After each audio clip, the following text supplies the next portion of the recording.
Okay, स्वागत है फिर से आप लोगों का हमारे इस यूट्यूब चैनल पर। आज हम लोग जो कंटिन्यू करेंगे वो है 12th केमिस्ट्री चैप्टर नंबर 12 से जो ठोस अवस्था जिसको सॉलिड स्टेट बोलते हैं वहाँ पास हम लोग कंटिन्यू करेंगे नॉन स्टाइकियोमेट्री दोष। ठीक है, जो नॉन स्टाइकियोमेट्रिक डिफेक्ट्स है उसके बारे में आज बात करने वाले हैं।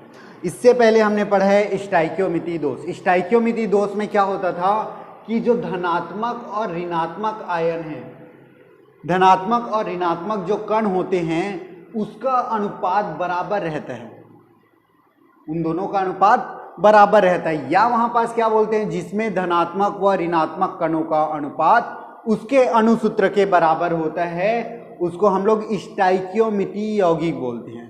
लेकिन यहाँ नॉन स्टाइकियोमेट्री यौगिक के बारे में पहले बात करेंगे, फिर दोष बताएंगे।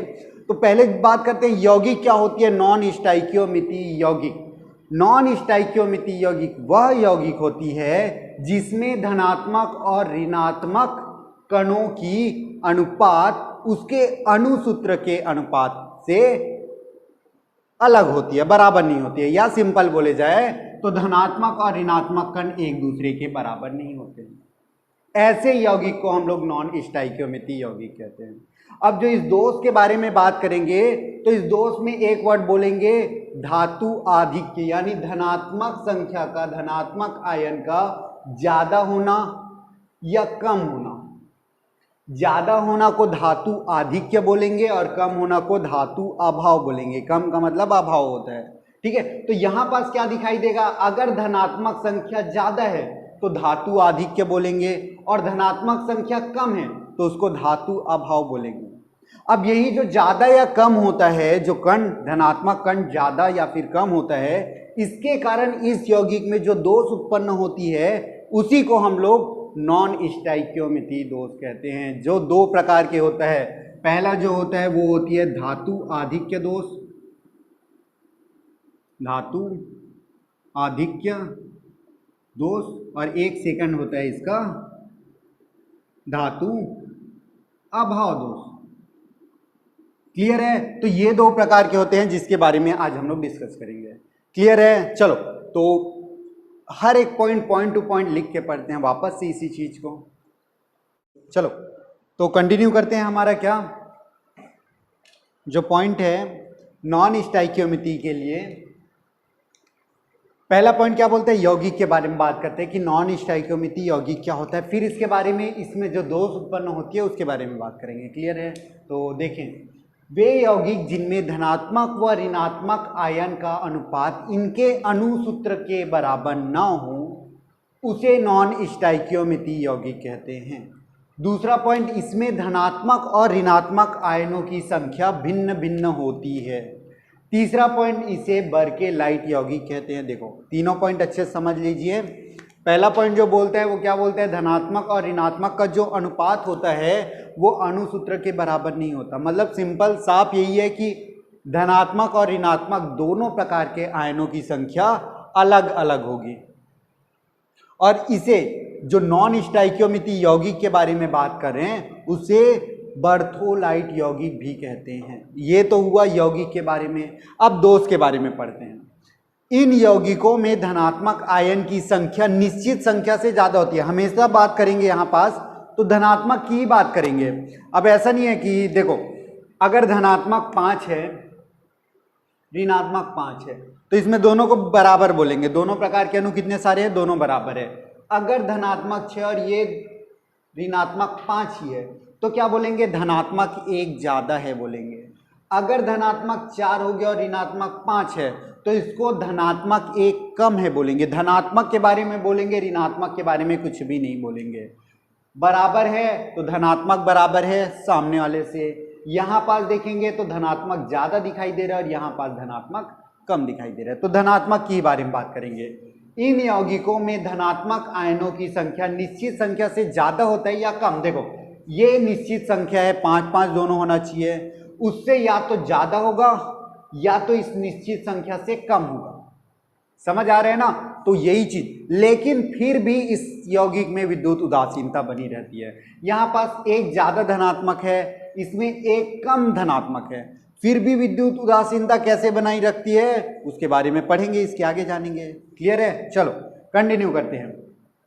अतिरिक्त धन आयन, जो ये एक्स्ट्रा धन आयन जो बोल रहे हैं ना, या इलेक्ट्रॉन की उपस्थिति से जो दोष उत्पन्न होता है उसी को हम लोग स्टाइकियोमिति दोष कहते हैं। और ये उन यौगिकों में होता है जिनकी ऑक्सीकरण अवस्था बदलती है या फिर भिन्न भिन्न हो सकती है। एक से ज्यादा ऑक्सीकरण अवस्था वाले यौगिकों में ये दोष दिखाई देते हैं।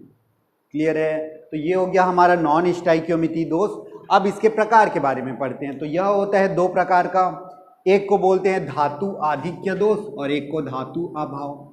समझ गए होंगे नाम से। आज हम लोग बेसिक बात करेंगे इसके बारे में। क्लियर है? पहला क्या होता है? धातु आधिक्य दोष। नाम से समझ आ रहा होगा, धातु आधिक्य, अधिक। अभी तक किस चीज की अधिक या कमी की बात कर रहे थे? धनात्मक की, धनात्मक आयन की अधिक या कमी की। तो धनात्मक आयन ज्यादा मतलब धातु आधिक्य, धनात्मक आयन कम मतलब धातु अभाव होगा।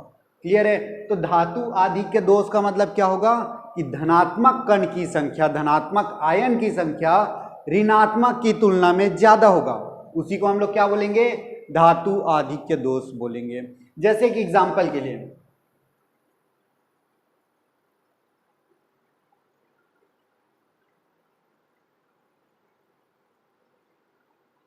यहां पास 6 आयन है। पहले वाला का नाम धनात्मक लिख देते हैं, अल्टरनेट में धनात्मक फिर धनात्मक, और ये जो बाकी बच गया वो कौन सा आयन है? ऋणात्मक आयन, ऋणात्मक आयन, ऋणात्मक आयन। इसमें देखो धनात्मक की संख्या भी 3 है, ऋणात्मक की भी संख्या 3 है, तो यहां पास कोई दोष नहीं है। लेकिन धातु आधिक्य का मतलब क्या होता है? जो ऋणात्मक वाला आयन होता है वो अपनी जगह को छोड़कर चला जाएगा, ऋणात्मक वाला छोड़कर चला जाता है। तो यहां पास अब चेक करेंगे तो धातुओं की संख्या यानी धनात्मक की संख्या क्या दिखाई दे रही है? ज्यादा दिखाई दे रही है, इसीलिए इसको धातु आधिक्य बोलते हैं। अब एक पॉइंट नोट करना, यहां पास हमने बोला था कि यौगिक उदासीन बना रहता है। तो ये उदासीन कैसे होगा? अगर धनात्मक और ऋणात्मक संख्या बराबर नहीं होगी तो उदासीन कैसे हो जाएगा?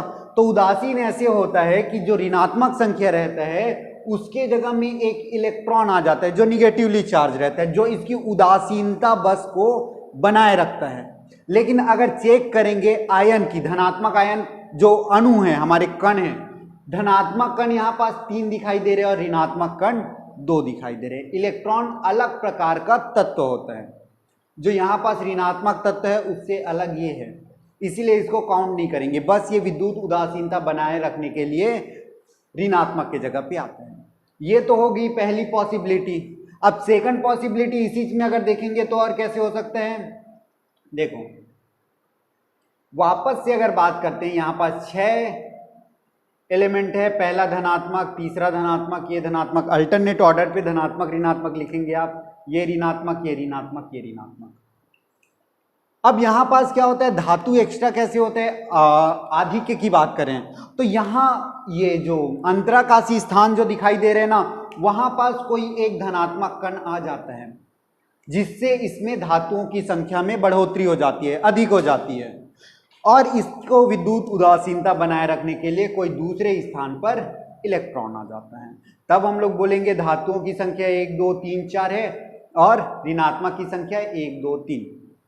इलेक्ट्रॉन केवल उदासीनता बनाए रखने के लिए यौगिक में प्रवेश करते हैं। हम लोग यहाँ पास पूरे ब्रह्मांड में देखते हैं हर एक चीज अपने आप में उदासीन बनाए रखता है, मतलब पॉजिटिव और निगेटिव का अनुपात बराबर रहता है। क्लियर है?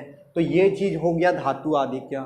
अब ऐसी ही बात करेंगे धातु अभाव दोष के बारे में। क्लियर है? तो धातु अभाव दोष क्या होगा?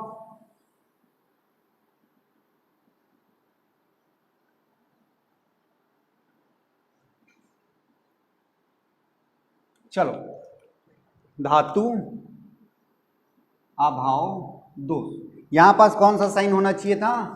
Negative sign. अब यहां पास होता क्या है? धातु अभाव, अभाव का मतलब कमी होना। यहां पास जो धनात्मक कण है वो छोड़कर चला जाता है। पहले ऋणात्मक जा रहा था, अब धनात्मक चला गया। अब इस धनात्मक कण चला गया तो क्या धनात्मक कणों की कमी मतलब धातु की कमी होगी, तो धातु अभाव बोलेंगे। लेकिन विद्युत उदासीनता फिर से बनाए रखने के लिए यहां पास ये वाला धनात्मक कण चेंज हो जाता है। अगर ये सोडियम प्लस आयन बोलेंगे उसके जगह 2 प्लस आयन वाला कोई भी दूसरा चीज आ जाएगा, जैसे कि Mg2 प्लस, यहाँ सपोज करते हैं Na plus Na plus Na plus है। एक बार फिर से देख लेते हैं इसी चीज को। तीनों जगह क्या है, Na plus Na plus Na plus है, और यहां पास Cl minus Cl minus Cl minus है। अब यहां पास बात करेंगे, धनात्मक की संख्या 3 है, ऋणात्मक की संख्या 3 है। धनात्मक एक छोड़ के चला जाता है तो ये हो गया Na प्लस, ये छोड़ के चला गया। अब अगर चेक करेंगे इसमें तो धनात्मक की संख्या 2 और ऋणात्मक की संख्या 3, यानी हमारा जो धातु है कम हो गया, मतलब उसका अभाव हुआ, तो ये दोष उत्पन्न होता है, धातु अभाव दोष। लेकिन विद्युत उदासीनता बनाए रखने के लिए ये वाला सोडियम भी चला जाएगा और इसके जगह कोई दूसरा आएगा, जैसे Ca2 प्लस, या कोई दूसरा Mg की बात किए थे Mg2 प्लस, ऐसे टाइप के कोई दूसरे चीज आ जाते हैं जिसमें डबल चार्ज होता है, जिससे देखो इसमें चार्ज में कोई भी परिवर्तन नहीं होता। धनात्मक 1 है और यहाँ पास 2 है, टोटल 3 चार्ज, यहाँ पास ऋण 1 ऋण 1 ऋण 1, टोटल 3 चार्ज, विद्युत उदासीनता बन गया। लेकिन धातु देखेंगे तो 1 और 2 धातु बस है, लेकिन ऋणात्मक वाला धातु देखेंगे तो 3 है। कौन ज्यादा हुआ कौन कम हुआ? जो हमारे धातु होते हैं यानी धनात्मक कण होते हैं वो कम हो गया, इसीलिए इसको बोलते हैं धातु अभाव दोष। सेम ऐसी दूसरा वाला भी होगा। अब यहां पास क्या आ जाएगा, धनात्मक ऋणात्मक, ये बैलेंस हो गया। अब इसमें एक दूसरा ऋणात्मक कण आ जाता है और इस ऋणात्मकता का उदासीनता बनाए रखने के लिए इसमें 2 प्लस चार्ज वाला कोई भी आ जाता है, जिससे देखो चार्ज में तो कोई भी परिवर्तन नहीं हुआ, लेकिन यहां पास देखेंगे तो धातु की संख्या 3 है और ये वाला अधातु की संख्या 4 हो जाएगी, दूसरे प्रकार के परमाणु की संख्या 4 हो जाएगी। तो हमारा जो धनात्मक है यानी धातु जो है वो कम हो गया ना। तो ऐसे होता है धातु आधिक्य और धातु अभाव दोष, जिसके बारे में हम लोग नेक्स्ट क्लास में डिस्कस करेंगे, और साथ में इन दोनों धातु आधिक्य और धातु अभाव में अंतर भी स्पष्ट करेंगे। क्लियर है? तो आज के लिए बस इतना ही करते हैं, मिलते हैं नेक्स्ट वीडियो पे।